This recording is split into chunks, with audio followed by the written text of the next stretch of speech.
का नहीं कि कुत्तों की रेस में दौड़ने से घाटा यह है कि जीतने के बाद भी कुत्ता ही कहलाएगा आदमी। एक बार एक रेस में ना कुछ कुत्तों को दौड़ाया गया, बीच में शेर बांधा गया कि कौन तेज दौड़ता है। शेर दौड़ा ही नहीं, कहा कि जीत के भी क्या फायदा, जीतने के बाद वो कुत्ता कहलाएगा कि नहीं चलेगा। एक छोटा सा बर्तन कोई खरीदने जाता है तो पटक के दिखाता है, देखिए मजबूत है। तो ऊपर वाला भी जब आपको बहुत बड़ा जिम्मेदारी देने वाला होता है ना, तो पहले सोचता है कि इसका थोड़ा सा टेस्ट कर ले। बहुत लोग टेस्टे में भाग जाते हैं, ए भगवान हमरा काहे लिए तुम मुसीबत लाया।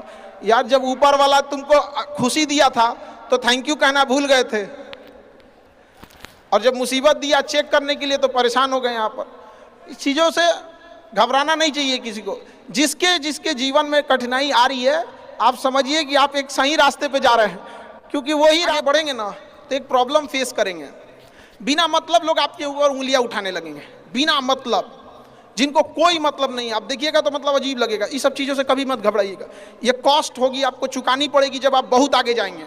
तो आप लोग बहुत आगे जाएंगे तो पहले से माइंड में कब करके रखिएगा। कुछ लोग होंगे जो बिना मतलब आपसे सवाल पूछेंगे, इन लोग को कभी इंटरटेन मत कीजिएगा, क्योंकि अब भाषा थोड़ी हार्ड हो जाएगी, लेकिन एक हार्ड हो जाएगा तो हो जाएगा। बस भाषा भाव को समझिएगा, भाषा का नहीं कि कुत्तों की रेस में दौड़ने से घाटा यह है कि जीतने के बाद भी कुत्ता ही कहलाएगा आदमी। एक बार एक रेस में ना कुछ कुत्तों को दौड़ाया गया, बीच में शेर बांधा गया कि कौन तेज दौड़ता है। शेर दौड़ा ही नहीं, कहा कि जीत के भी क्या फायदा, जीतने के बाद वो कुत्ता कहलाएगा। समझा? तो जब आप आगे बढ़ेंगे ना तो ये कॉस्ट है, समझिएगा इस चीज को। पहले ये कम था, क्योंकि पहले लोगों के पास में हाथ मोबाइल कुछ नहीं था, मतलब काना फूसी में रह जाता था। लेकिन अब ये बहुत बड़े पैमाने पे हो गया। तो ये सब चीज़ों से बचिएगा, और ये आएगा आपके साथ में लाइफ में। ये चीज़ें जैसे हम आपको छोटा सा मतलब व्यवहारिक चीज पे बताते हैं, जब बहुत आगे जाएंगे ना तो कुछ कहेंगे अरे इसका प्रोडक्ट खराब है, इसका ये चीज, मतलब कुछ ना कुछ बोलेंगे। उसको बस ऐसे समझिएगा कि जब आप बढ़ते हैं तो आपके चेहरे पे कभी कभी कुछ दाने निकल जाते हैं, उसको छेड़ा नहीं जाता है। 10 दिन 15 दिन बाद वो खत्म हो जाता है, फिर दिखता तो है तो आपका चेहरा ही दिखता है।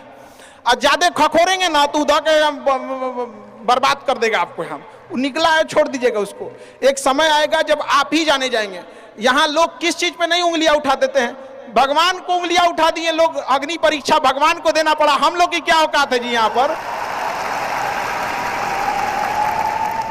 इसलिए भैया इस सब चक्कर में नहीं पड़िएगा आप। जो है वो एकदम परफेक्ट है, चाहे जैसे भी। गलतियां सबसे होंगी, जो गलती करिएगा उसको एक्सेप्ट कर लीजिएगा। हाँ हमारे पास ऐसे गलती हो गई, नेक्स्ट टाइम से हम सुधारेंगे, बट कोशिश कीजिएगा गलतियां ना हो।